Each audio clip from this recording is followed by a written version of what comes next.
یہ زندگی کے سبق ہیں جو یہ حضرات ہمیں دے رہے ہیں. اگلا موتی سنیں. فرماتے ہیں 4 چیزیں شیطانی وسوسوں سے ہیں. 4 چیزوں کا تعلق شیطانی وسوسوں سے ہے. ایک مٹی کھانا. یہ کون کہتے ہیں؟ حضرت امام موسیٰ کاظم سلام اللہ رضوان اللہ تعالی علیہ اجمعین کا فرمان عرض کر رہا ہوں آپ کی خدمت میں. 4 چیزیں اس کا تعلق شیطانی وسوسوں سے ہے اور وہ بندے کے اوپر شیطان اور جنات اور چیزیں غالب آ جاتی ہیں. ایک مٹی کھانے والا. دوسرا خالی بیٹھے ہوئے مٹی یا تنکے توڑنے والا. بندہ خالی بیٹھا نا تنکے توڑ رہا ہے یا ہاتھ کو مصروف رکھا ہے, پین بند کر رہا ہے کھول رہا ہے, پھر موبائل کا ڈھکنا بند کر رہا ہے کھول رہا ہے, ہاتھ مصروف رکھا ہوا, کسی چھیڑ چھاڑ کر رہا ہے خالی بیٹھا ہوا. اللہ والوں نے ہمیں زندگی کا سبق دیا ہے. مجھے کچھ خبر نہیں تھی, تیرا درد کیا ہے یا رب, تیرے عاشقوں سے سیکھا, تیرے سنگ در پہ مرنا, مجھے آ گیا ہے جینا, مجھے آ گیا ہے مرنا. میں کہ 4 چیزوں سے شیطانی وساوس پیدا ہوتے ہیں اور پھر شیطان اس کے اندر گھر کر جاتا ہے اور جناتی شیطانی طوفان, بندشیں, پریشانیاں, ناکامیاں. یہ کس نے بیان کیا؟ حضرت امام موسیٰ کاظم نے. میں سب سے پہلے مٹی کھانا. دوسرا خالی بیٹھے ہوئے مٹی یا تنکے توڑتے جانا. تیسرا ناخن کو دانتوں سے کاٹنا, ہر وقت منہ میں ناخن اور دانت کاٹنا. اور چوتھا داڑھی چبانا, اپنی داڑھی کو دانتوں کے نیچے چبانا یا اپنی داڑھی کے بال کو دانتوں کے اندر لے جانا. فرمایا یہ وہ چیز ہے, یہ وہ چیز ہے, یہ وہ چیز ہے کہ جس کی وجہ سے شیطانی وساوس اس کے اندر گھر کر جاتے ہیں اور یہ شیطان کا ساتھی بن جاتا ہے. درود پاک پڑھیں. فرمایا جو داڑھی کو کنگا کرتا ہے اس کو روزی فراغ ہوتی ہے, بخار جاتا رہتا ہے, جسم میں طاقت ہے. اور امام جعفر صادق کا فرمان ہے سر میں کنگا کرنے سے 20 قسم کی بیماریاں دور ہوتی ہیں. اور ایک اور فرمان ہے کہ روزی بڑھتی ہے, بال خوبصورت ہوتے ہیں, حاجت روائی ہوتی ہے, کمر مضبوط ہوتی ہے, بلغم ختم ہوتا ہے. ایک اور روایت ہے داڑھی اگر ہے تو اس میں کنگا کرنے سے اولاد کی زیادتی ہوتی ہے, اللہ اولاد دیتا ہے. اور ایک اور روایت ہے کہ فرمائے جو شخص, امام جعفر صادق کا فرمان عرض کر رہا ہوں, جو شخص گن کر 70 مرتبہ اپنی داڑھی میں کنگا کرے 40 دن تک, شیطان اس کے پاس پھر نہیں آتا.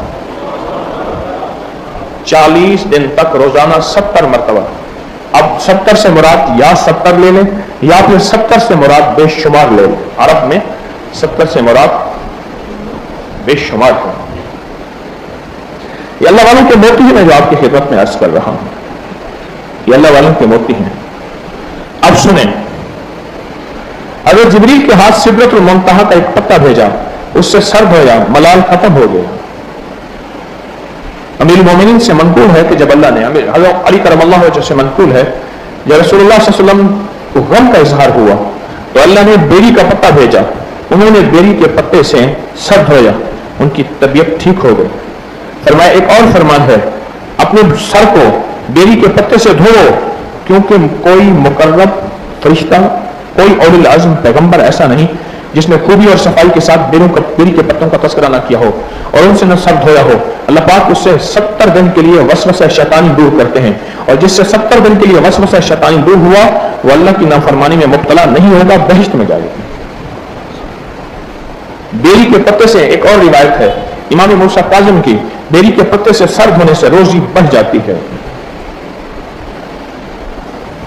صاحب نظر کہتے ہیں جن کو اللہ نے نظر دی ہے, فرمایا بیری چونکہ جنت کا درخت ہے, فرق یہ ہے کہ صرف جنت میں کانٹے نہیں ہوں گے, یہاں کانٹے ہیں, جنت میں کانٹے نہیں ہوں گے, یہاں کانٹے ہیں.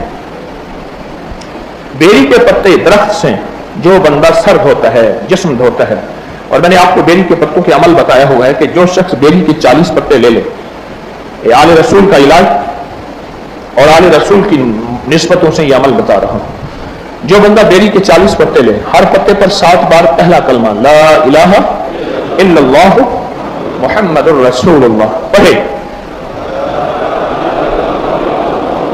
جو شخص پڑھے اور پھر اس پتے کو ابال کے اس کا پانی سے غسل کرے, ایک بار چند بار, اس کے جسم سے لا علاج بیماریاں, جادو, بندشیں, رکاوٹیں, مشکلات, مسائل یہ سب ختم ہو جائیں گی. جو بیری کے پتوں سے نہائے, بیری کے پتے جو اس سے غسل کرے, اس کو ابال کے آپ سارے گھر کے لیے ایک ہی بیری کے پتے بنا سکتے ہیں. سارے گھر کے لیے ایک ہی پتے 40 پتے لیں, ہر پتے پر 7 بار کلمہ پڑھیں اور ہر پتے پر 7 بار کلمہ پڑھ کے اس کو ابال لیں, اس سے غسل کریں. ایک پتیلے میں بنا لیں, ایک ایک بندہ اس میں سے ایک ایک لوٹا ایک ایک مگ لے لے اور بالٹی میں ڈال کے غسل کر لے اور پانی اس میں ڈال کے. اس کے فضائل آپ نے سنے, کتنے کمال فضائل ہیں. فرمایا کہ جو بیری کے پتوں سے دھو, کیونکہ کوئی مقرر فرشتے بھی اور اولی العزم پیغمبر ایسا نہیں جس نے بیری کے پتوں کا تذکرہ نہ کیا ہو. اور فرمایا جو بیری کے پتوں سے سر دھوئے گا, یعنی سر پہ ڈالے گا, سر دھونے سے مراد پانی سر پہ ہی ڈالا جاتا ہے نا نہانے کے لیے, سر دھونے سے مراد. میں 70 دن کے لیے وسوسہ شیطان دور ہوگا. اور وسوسہ شیطان سے مراد پتہ کیا ہے؟ شیطان جہاں بھی آئے گا نا, وہاں یوسوس فی صدور الناس من الجنۃ والناس, یوسوس فی صدور الناس, وہاں خناس کا ذکر آئے گا. روایات میں جہاں بھی شیطان کا ذکر آئے گا وہاں شیطان سے مراد خناس ہیں. اور خناس سے مراد وہ جنات اور شیاطین ہیں جن کے ذریعے جادو اثر کرتا ہے. دیکھو لفظ جادو پہ غور کرو, میں لفظ جادو بول رہا ہوں. جی ملک جا کو علیحدہ کرو, دو کو علیحدہ کرو, اب بنے گا جا دو. جادو آئی سمجھ؟ لفظ نہیں آئی. اب جادو کے نا جی ملک جا, اس کو علیحدہ کریں, یہ بن جائے گا جا, جا بنے گا.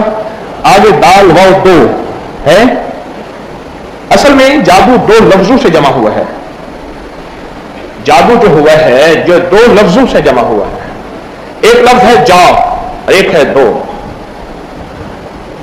جب کالا جادوگر کالے جادو کے اوپر پورا عمل کر کے, کالے جادو پہ پورا عمل کر کے اور اس کو بھیجتا ہے اپنے نشانے کی طرف.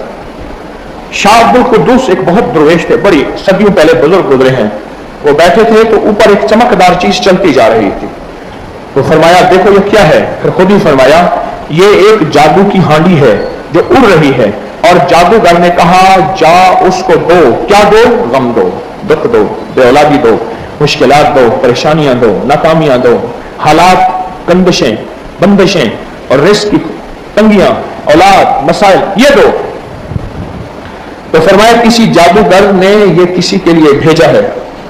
تو کہنے لگے میں حضرت اتر سکتا ہے؟ ابھی اتارتا ہوں. حکم دیا, وہ چیز روشنی تھی, اوپر جا رہی تھی. واپس آئی, دیکھا تو ایک دہکتا ہوا ایک ہانڈی کا انگارہ تھا. ہانڈی انگارہ دہکتا ہوا. وہ اترا, آپ نے اس سے پوچھا کس کے پاس بھیج رہے ہو؟ کس کے پاس بھیج رہے ہو؟ اس سے پوچھا کس کے پاس بھیجا گیا ہے؟ تو اس نے کہا جی مجھے فلاں فلاں بندے کے پاس, وہ فلاں جگہ رہتا ہے, اس کے پاس بھیجا گیا ہے. تو فرمایا کیا وہ اس قابل ہے کہ اس کے اوپر عذاب بھیجا جائے؟ کہا نہیں. تو کہا پھر تم کیوں جا رہے؟ کہا میں بے بس ہوں. وہ شیاطین جنات کہنے لگے جن کے ذریعے جادو بھیجا جاتا ہے, سنو غور سے اللہ والو, اور پھر آپ کو سمجھ آئے گی کہ بیری کے پتوں کی کیا تاثیر ہے. اور حضرت امام موسیٰ کاظم اور حضرت علی اور امام جعفر صادق کے فرمان میں عرض کر رہا ہوں آپ کی خدمت میں بیری کے پتوں کے بارے میں. اصل چیز ہے